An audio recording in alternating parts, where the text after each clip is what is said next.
राजा, मेरो नयाँ भिडियो हजुरलाई स्वागत छ। आज चाहिँ दाइ र म मिलेर चाहिँ हाम्रो यो तातोपानी गाउँपालिका वडा नम्बर 5 लाम्रा यो श्रीनगर सबै यसमै पर्छ। त्यो गाउँको सम्पूर्ण दृश्य देखाउनको लागि आज मेरो दाइ र म चाहिँ हामी यो माथि डाँडामा जाँदैछौँ। दिनसम्म गाईहरू आइरहेछन् अनि हामी चाहिँ यहाँ तल गाउँबाट आएको। दाइ अगाडि हुनुहुन्छ। यो डाँडाको हामी माथि टुप्पामा जाँदैछौँ आज चाहिँ। यताबाट पनि थोरै देखिन्छ तर पुरै राम्रो तरिकाले देखिँदैन।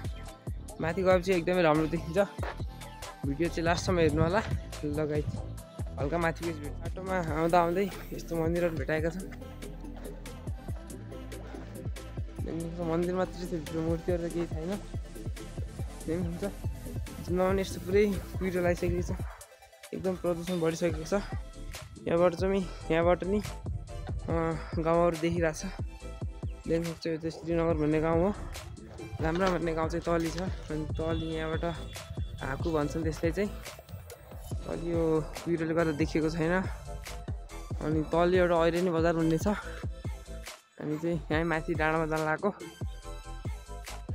भिडियो चाहिँ लास्टमा हेरेर साथ सपोर्ट सहयोग गरिदिनु होला। यहाँ तली चाहिँ खोला बगिरहेछ, देख्न सक्नुहुन्छ।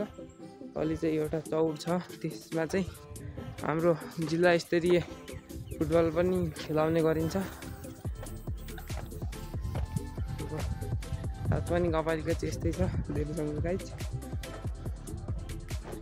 यो चाहिँ श्रीनगर। यहाँबाट चाहिँ लाम्रा गाउँ देखिन लागिसक्यो। देख्न सक्नुहुन्छ त्यहाँ थोरै घरहरू देखिरहेछ। थोरै भन्दैन, अहिले त बढी नै देखिरहेछ। हेर्नुहोस् लाम्रा गाउँ चाहिँ यही हो। यो तली चाहिँ एउटा ठुलो रुख देखिराख्नु भयो होला। त्यो चाहिँ कति वर्ष अगाडिको रुख हो भन्ने अनुमान लाउन सकिएको छैन। यहाँ देख्नुहुन्छ यस्तो रमाइलो दृश्यहरू यहाँ देखिराख्नु भएको छ। दाइ चाहिँ अगाडि हुनुहुन्छ। यस्तै छ यहाँको दृश्यहरू। यहाँ डाँडामा पुगिसकेपछि सबै एकैसाथ देखिन्छ। ल अब हल्का माथि पुगिसक्यो। यहाँ चाहिँ हामीले विभिन्न मन्दिरहरू देखिरहेका छौँ।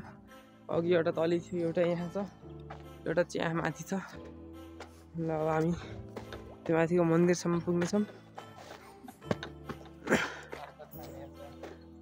एउटा थान चाहिँ तली थियो, एउटा थान यो भयो, एउटा थान चाहिँ यहाँ छ। हो यो एउटा थान यहाँ छ। यहाँ धेरै मन्दिरहरू अथवा थानहरू देखिरहेका छ हामीले। जुम्लाको भाषामा चाहिँ यसलाई थान भन्छ। हाम्रो लोकल ओरिजिन भाषा चाहिँ यसलाई थान भन्छ हामीले। उतातिर मन्दिरहरू भन्छ। देख्न सक्नुहुन्छ यहाँ यस्तो छ। यहाँ थान चाहिँ यस्तै छ। उता चाहिँ पूजा कोठा हो जस्तो लाग्छ। यहाँ चाहिँ यहाँ जुम्लाको एउटा कुनै स्पेसल दिन पारेर खडरात्रि भन्ने मनाइन्छ। यहाँ रातिभरि जगाराम बसेर यहाँ आगो बालेर अनि पतुर्ने भनिन्छ। यतातिर चाहिँ धामीहरू हुन्छन्, यहाँ उहाँहरूले हेराउनुहुन्छ। देख्न सक्नुहुन्छ यस्तै छ। हामी चाहिँ यहीँ माथि यो डाँडामा जान लागेको। लगाइछ हामी धेरै माथि पुगिसक्यौँ। अघि हामीले बाटोमा आउँदाखेरि भेटाएको मन्दिर चाहिँ यिनीहरू नै हो। एउटा तली छ, एउटा उता छ, अरू दुईवटा यताहरू छन्। अब चाहिँ हामी लगभग पुग्न लागिसक्यो हाम्रो डाँडामा चाहिँ। ल हेर्नुहोस् गाइस, एउटा मन्दिर यता पनि रहेछ। बाटोमा यो कति धेरै मन्दिरहरू देखिरहेछौँ हामीले। यो चाहिँ खानेपानीको ट्याङ्की रहेछ। क्या होस् देख्नुहुन्छ, यो चाहिँ यहाँको पहाड। यस्तै छ यहाँको मौसम चाहिँ अहिले। पुरै यहाँ प्रदूषण बढेर कुहिरो मात्रै लागेको छ। यतातिर चाहिँ ठुलो गाउँ देखिरहेको छ यताबाट।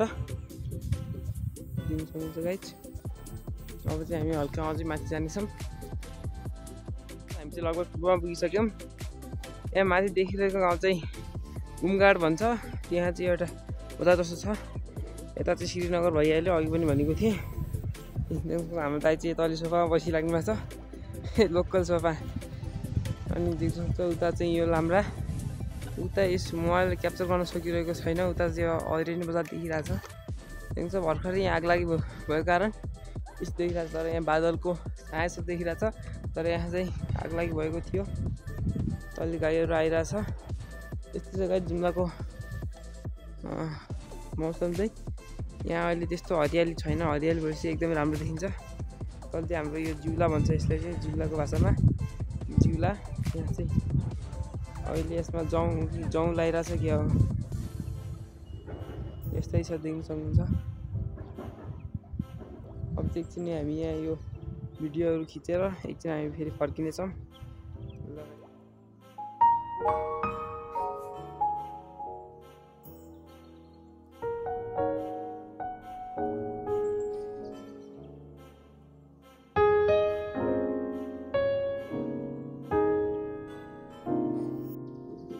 फर्किसक्यौँ घरतिर।